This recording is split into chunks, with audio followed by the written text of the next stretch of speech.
Okay, let's go to the solution. So we want to define a function who somehow converts miles.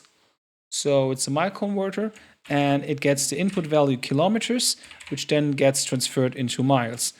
The return value shall then be the variable kilometer it gets, which needs to be divided, as on top here, there's the information, by 1.60934.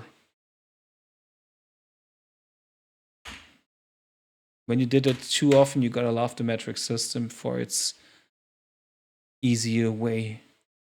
Print mile converter.